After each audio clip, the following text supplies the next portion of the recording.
কিন্তু নবীজির আপন চাচা আবু লাহাব বলে বেড়াচ্ছে পাড়ায় পাড়ায় গিয়ে, মহল্লায় মহল্লায় গিয়ে, মোহাম্মদ লেজ কাটা, মোহাম্মদের বংশধর সব শেষ, কেউ বেঁচে নেই, ওর কোন বংশ থাকবে না। সঙ্গে সঙ্গে আল্লাহ রাব্বুল আলামিন এই কথা বলার পরে আমার নবীর মুখটা মলিন হয়ে গেল, মুখটা অন্ধকার হয়ে গেল। নবীজি অনেক ব্যথিত হয়ে বললেন যে আমার সন্তানটি মারা গেল, আমাকে একটু সান্ত্বনা তো দিলেই না, সান্ত্বনা না দিয়ে আমাকে আর আমার বিরোধিতা করে পাড়ায় পাড়ায় বলে বেড়াচ্ছে আমার নিজের চাচা। এইভাবে করে যখন মন খারাপ করতে লাগলো, সঙ্গে সঙ্গে আল্লাহ রাব্বুল আলামিন সূরা কাউসার নাযিল করলেন। বলুন সুবহানাল্লাহ। আমার সাথে বলুন, সবাই বলুন বিসমিল্লাহির রহমানির রহিম। ইন্না আতাইনাকাল কাউসার। হে নবী, নিশ্চয় আমি আপনাকে কাউসার দান করেছি। বলুন সুবহানাল্লাহ। সে কাউসারটা কি? কাউসারটা হলো হাউজে কাউসার। ইন্না মানে নিশ্চয়, আতাইনাকাল কাউসার। তিনি বলেছেন হাউজে কাউসার। আমার নবী যখন মেরাজে গেলেন, মেরাজে যাওয়ার পরে দেখে চতুর্দিক থেকে নহর এসেছে, একই জায়গায় এসে মিক্সার হয়ে একটা শরবত তৈরি হচ্ছে। আর এই শরবত যখন তৈরি হচ্ছে, এই শরবত যখন তৈরি হচ্ছে, নবীজি নিজেই এক পেয়ালা পান করলেন আর বললেন জিবরাইল আলাইহিস সালাতু ওয়াস সালাম, এইটা কে পাবে? জিবরাইল তখন বলল, হুজুর, দুনিয়াতে যারা প্রত্যেকটা কাজ করার আগে বিসমিল্লাহির রহমানির রহিম বলবে, ওই ব্যক্তি হাউজে কাউসার পাবে। আমার ভাইরা, সেদিন আল্লাহ নবী মিরাজ থেকে আসার পরে প্রত্যেকটা কাজ করে আর বলে বিসমিল্লাহির রহমানির রহিম, আল্লাহুম্মা আকুলু বিসমিল্লাহির রহমানির রহিম। সবাই পড়ুন আমার সাথে, আল্লাহুম্মা আকুলু বিসমিল্লাহির রহমানির রহিম। আমার নবী সেদিন বলেছিল, আল্লাহ, আমি প্রত্যেকটা কাজ করার আগে বিসমিল্লাহির রহমানির রহিম বলে কাজ শুরু করি। আল্লাহ, আমি যেন কালকে আমাদের মাঠে ওই হাউজে কাউসার থেকে যেন চিরবঞ্চিত না হয়ে যায়। বলুন সুবহানাল্লাহ। আর এই হাউজে কাউসার যারা পান করবে, কিয়ামতের মাঠে 40 বছর পর্যন্ত তার আর পানির পিপাসা লাগবে না। যেন ছিল, বলুন সুবহানাল্লাহ। প্রিয় ভাইরা আমার, আপনারা কি হাউজে কাউসার পেতে চান? চান, পেতে চান? কারা কারা হাউজে কাউসার পেতে চান একটু হাত তুলে দেখান।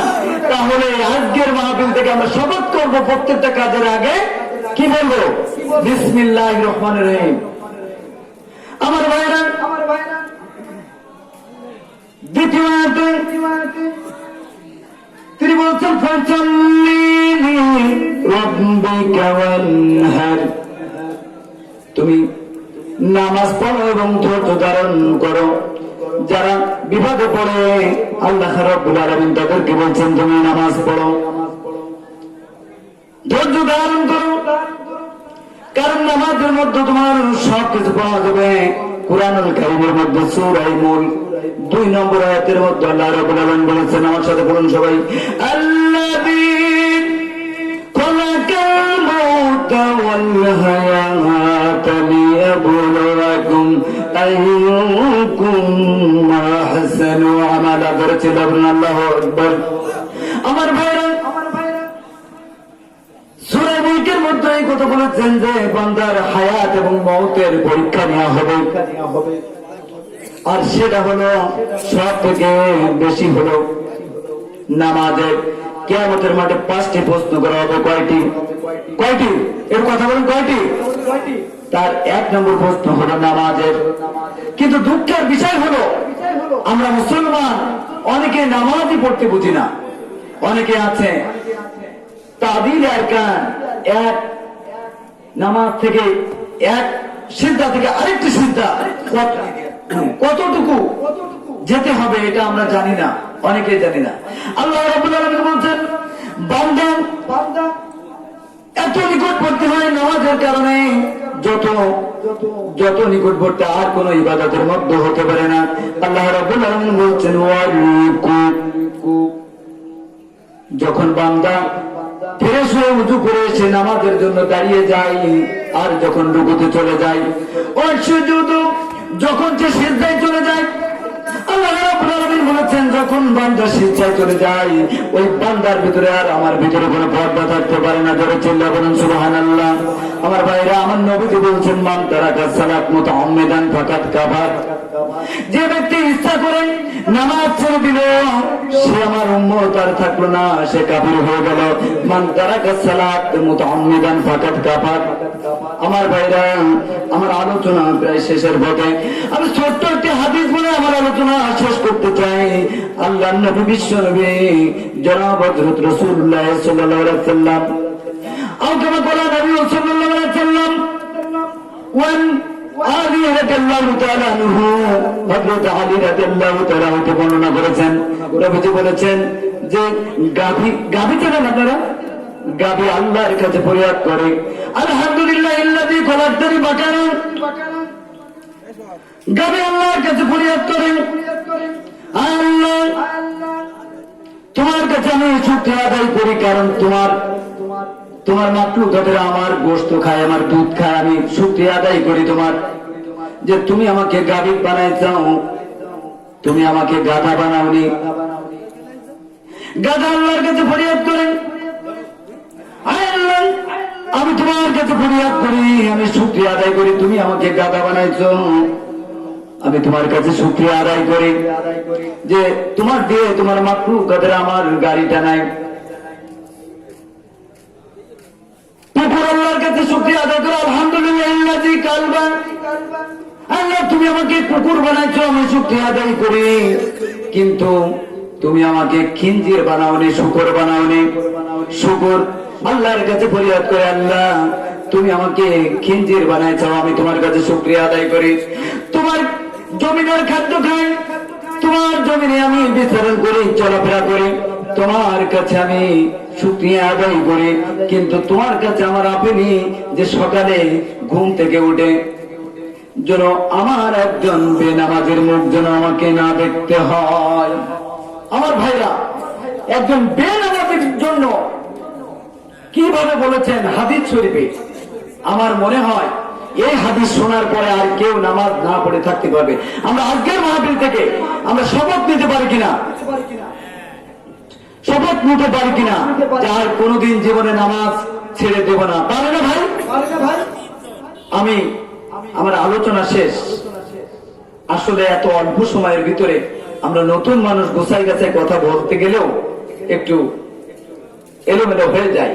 তো মহতারা মঞ্চে চলে এসেছেন, অবশ্যই আমার বন্ধু মানুষ, এই জন্য আরো একটু কথা বললাম। তো ছোট্ট একটা অনুরোধ ছিল, একটা ইসলামী সঙ্গীতের একটু দু এক কলি বলে আমি শেষ করে দিচ্ছি। বাঁশের পালকি চৈরা মাগো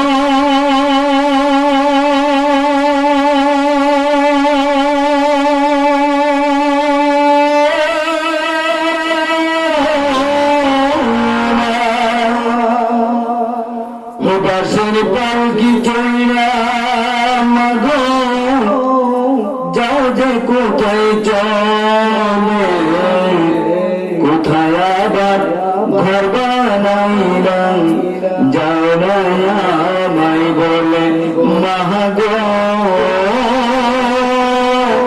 যাও না আমায় বলে। মনে বড় স্বপ্ন ছিল থাকবো তোমার পাশে, তোমার পাশে কাটবে সময় সকল ফুরাতে।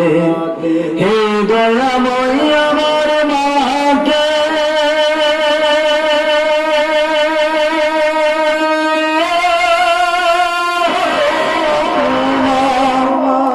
হে দয়াময় আমার মাকে জান্নাতে নাও তুলে, কোথায় আবার ঘর বানাইলাম যাও না আমায় বলে মাগো যাও না আমায় বলে। সম্মানিত উপস্থিতি, তো আজকে এ পর্যন্ত শেষ। আমার আলোচনা ছিল সূরা কাউসার।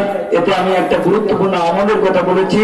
যারা প্রত্যেকটা কাজ করার আগে বিসমিল্লাহির রহমানির রহিম বলবে তারা হাউজে কাউসার পাবে। আগামীতে সুযোগ হলে আপনাদেরকে আমি আরো আলোচনা